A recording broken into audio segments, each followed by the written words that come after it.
Hey everybody, it's Rob Deptford along with my good friend Joseph L. Jones Jr. How are you today, Joseph? I'm doing great, Rob. Happy to be here. It's Mr. Jones and me. That could be a name for a song. Or a law firm. That's right. For sure. Hey, we wanted to talk a little bit about getting vocal on video, which is exactly what we're doing here. And certainly something that has become much more prominent in what is now our increasingly digital business era, and a great way to communicate. And I know you are using it often, as I do, and it has certainly been a great business tool for me. How do you see video fitting in with what you do, and what do you think the need is, and how are you meeting it? Well, the need is great right now for video presentation because, as we know, we come from what is called the old school. And once upon a time, the way that we presented ourselves was with flyers and door-to-door and that type of business model.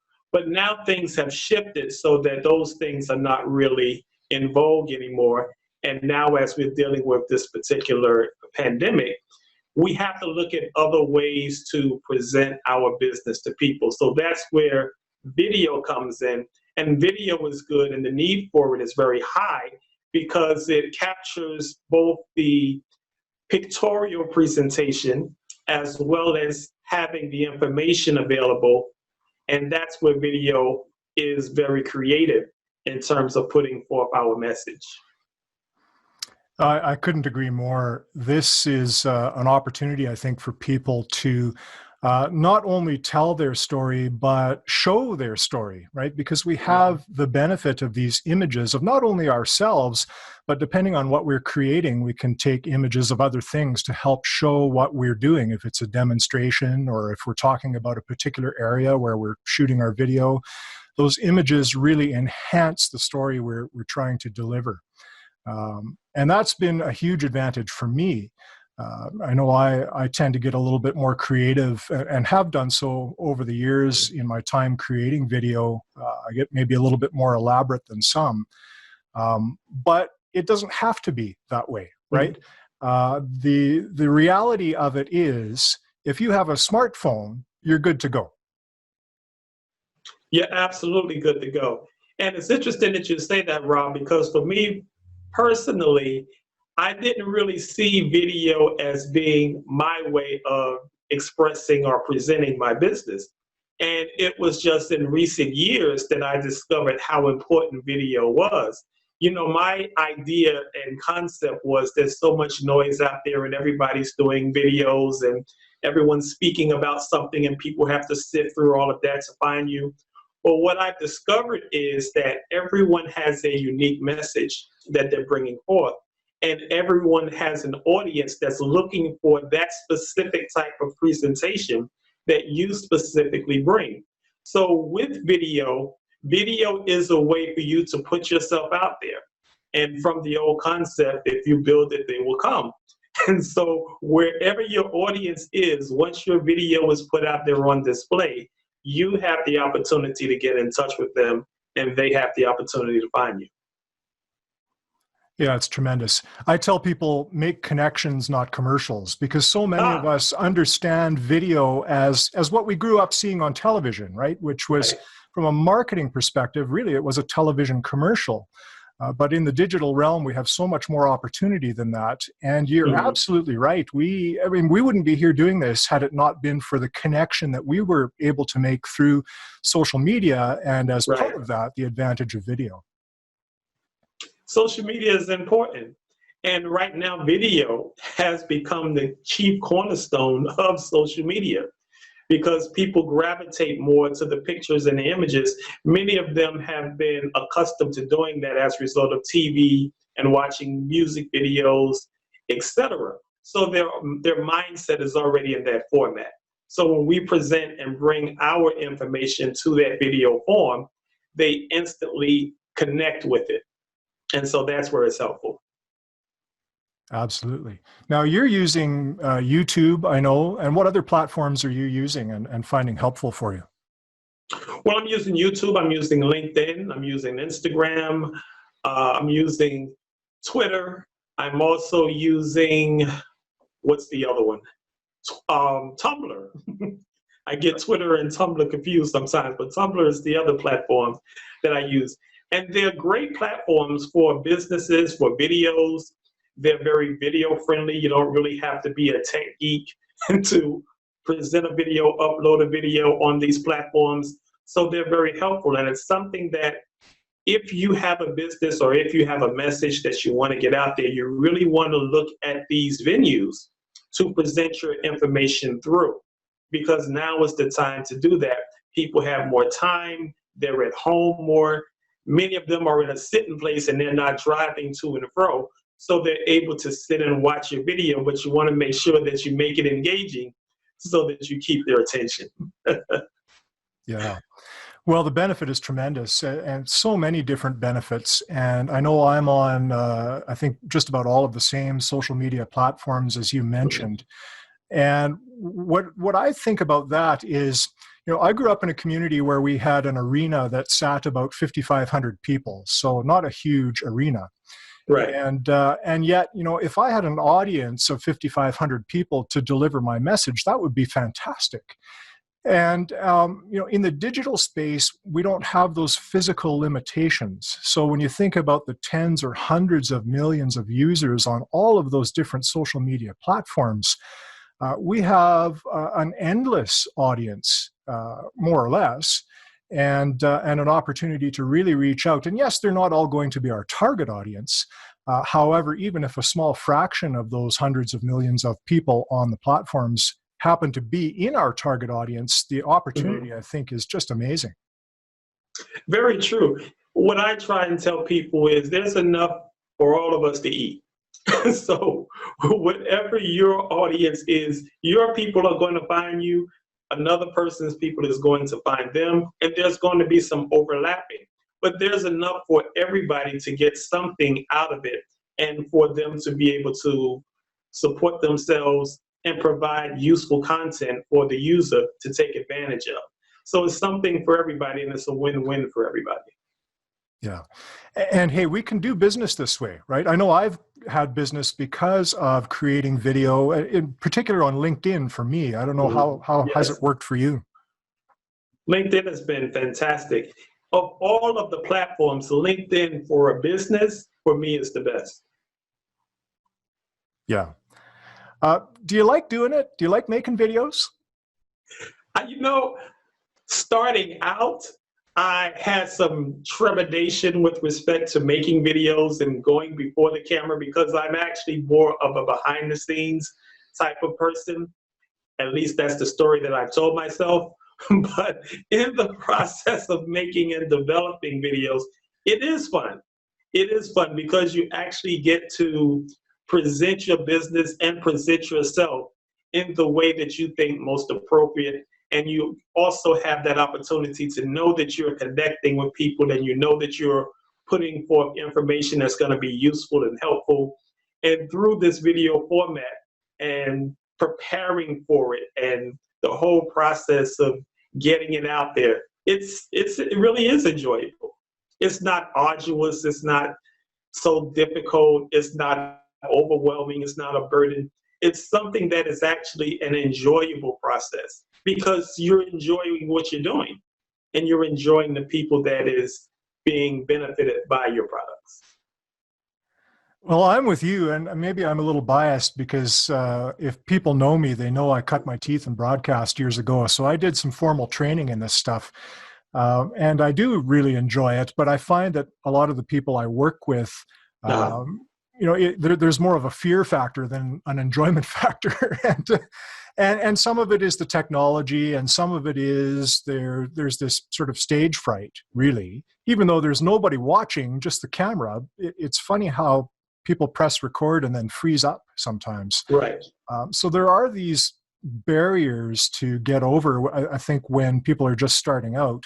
But once you get past that, just about everybody I've worked with, I can't think of anyone off the top of my head who hasn't found some level of enjoyment as they start getting into it and really getting around the creative process. It becomes that sort Right. of creative outlet for them too, I think, which is also part of the fun. That's where the joy comes in, is that whole creative process. How do I put this together and present this in a way where people are going to be able to connect with it? That's the joy of it. But starting out, I think what most of the problem is when you're starting out is you want perfection. And you don't necessarily start with perfection. Perfection is something that you really have to build up to. And that's the main reason why I haven't gotten started longer ago than I have. And that's also one of the reasons why I know a lot of people haven't got started yet with video, is because they want to make sure that everything is pristine and perfect and they have all of their ducks in a row, per se. But you have to go ahead and begin. And when you begin and just take that first step and start the process, it becomes easier. You become more comfortable doing it, and the product will become better and better as time goes along. But it doesn't happen unless you first take that first step and begin the process. And it's not as hard as you think. No, it really isn't as hard as you think. And yeah, it is. It's a big barrier for some people, for sure. But you're right. It's not as hard as people think. It really is simple, right? And I think when I talk to people about getting started, especially, it goes back to that setting the standard. And I think you're right. A lot of us think about perfection and the standard of that television commercial. Yes. And CNN. yeah, and when you stop and think about it, you know, the tens of millions of dollars that are spent on producing something like a Super Bowl ad, for example, Wow, yeah. are not. I mean, that's just completely out of the realm that we're trying to work in. And it's not necessary, right? Social video is a completely different thing. We're not trying to create the same sort of product. We're really very much trying to connect on a more authentic level, I would say. And Right. I think we hear authenticity a lot. It's almost become Yes. a little bit cliche. But there's a reason for that. It's because of that connection piece, and because we want to see that, hey, there are other real people out there. And in order to build trust, and especially if we're in this for business purposes, in order to build that know, like, and trust factor, that authenticity piece is particularly important. So it's okay to keep it simple. It's certainly okay to keep it simple because, like you said, people connect with what's real. So if you're real and authentic and you can connect with individuals who are in the real world and they can see that connection with you, then they'll connect with what it is that you're saying. The first thing that they have to buy is you. So if you're not being real, as they say, or if you're putting forth a presentation that's just for show, then a lot of times the audience can see through that. And they can say, well, if he's putting forth that type of image, maybe what he's saying is not really what he's actually putting forth as well. There's something hidden behind that. So our minds work in very strange ways with respect to that. So it's best to be who you are, present yourself authentically. And then once you do that, whatever it is that you're selling or whatever message that you're putting out there, people will gravitate to that based on the way that you present yourself. And it doesn't have to be, you know, the traditional corporate setting and the traditional corporate presentation. Like you said, you can just be who you are because it's called social media for a reason. You know, it's the general public just being social and just being casual. And that's the way that you want to make sure that you cater your video and your message to the public that you're presenting to. Yeah, you know what else? I think there's something to the idea of access to people. Mhm. And when we think about that traditional method of corporate communications, and you know, the big corporations that have designated spokespersons, and you know, the CEOs who are up in their top level corner offices that you never see, you know, the average person would never see or have access to. social media and social video gives us the opportunity to have access to those kinds of people if they're willing to buy into that sort of communication strategy. I know a lot of big corporations aren't there yet, which is good for us, right? It gives us some Right. opportunity to be in the space. But there is that access piece, I think, that people appreciate, that you can actually be connected with the person behind the business. Well, that's the beauty of social media and video because it kind of levels the playing field as far as business is concerned. You can have access to the public just as the major corporations do. Now, of course, the major corporations pour a lot more money into that and they're able to connect with more people. But just like their videos are out there and available for anyone and everyone, anywhere in the world to see, so are your videos as a result of YouTube and social media, etc. So your message can reach and impact lives all over the world at a moment's notice. And that's the same case with the corporate situation. But where we are with social media and whatever our message is, we can present it just as well, just as easily, and connect with at least a portion of those individuals as anyone else can. That's the beauty of it. Absolutely. Hey, HubSpot is an internet marketing, well, a marketing software developing company, and they do a lot of research, particularly around the concepts of inbound marketing. And there's a stat that they put out a while back suggesting that 71% of consumers roughly now prefer to learn about a product or a service by way of video. And this is research done prior to the 2020 global pandemic. So, I think what we've seen as a result of those circumstances is, we had this sort of shift to the online space happening and the need for more communication in the online space happening, but there was still some resistance. And then we had the pandemic. And suddenly we had no choice but to shift as many operations as possible into the digital space, including our marketing and communications efforts. And video as part of those strategies has been a tremendous advantage for those who have embraced it. And so, I think we're probably not going back to the way things were. To me, the future is very much using the digital space more. It's going to be digital first, I think. And those of us who get in ahead of the curve, I think, are going to benefit tremendously. I don't know, what are your thoughts on the future here coming up? Wow, that's a mouthful. What I will say is that, yes, I don't see a going back process. I see us moving forward more so into the digital age. And I'm sure that the stock for YouTube and for Zoom is going through the roof because of so many people now taking advantage of these platforms to present their business and their messages. So I don't see us going back to the way things were. As a result of the pandemic, even after we come out of it, people will become accustomed more to being in the home and realizing and seeing what's taking place in the world through video and through media.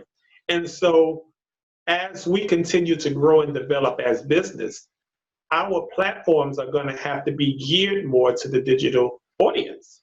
And we're going to have to communicate more digitally. And that's a shift that I personally had to make because I too, like I said, was very much doing things what they call the old-fashioned way. Sometimes door to door, sometimes flyers, sometimes, going to supermarkets, meeting people, whatever it took to expose people to the business that I offered. But now media can do that so much faster and so much more efficiently than we can do with legwork. So you can put an image up or a video up, and it's around the world in seconds. I can't walk that fast or run that fast. So you cannot outmaneuver this digital age. You just have to find a way to get in it and to present your business through it and benefit as a result of it. Yeah, I couldn't agree more. Are we missing anything here, Joseph? Are we missing anything? Well, Probably. We could probably talk forever on this topic. But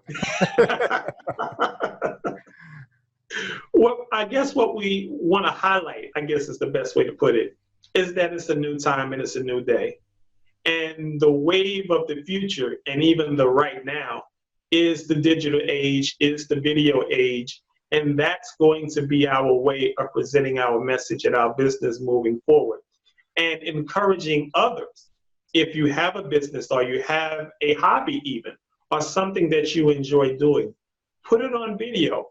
Even if you're not going to put it out for the public per se initially, do it for yourself to catalog what you're doing, to have a video record of what you're doing. That's important as well from a record keeping perspective.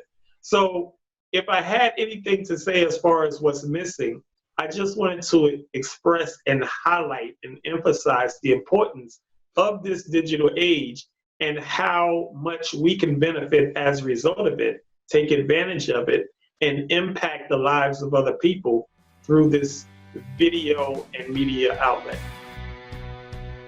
I think that's well said. Very well said. It's going to pay. It's going to bring you a tremendous return on investment to get vocal on video. I think that's a great discussion, Joseph. We'll wrap it up there, and we'll hopefully see people next time. For sure.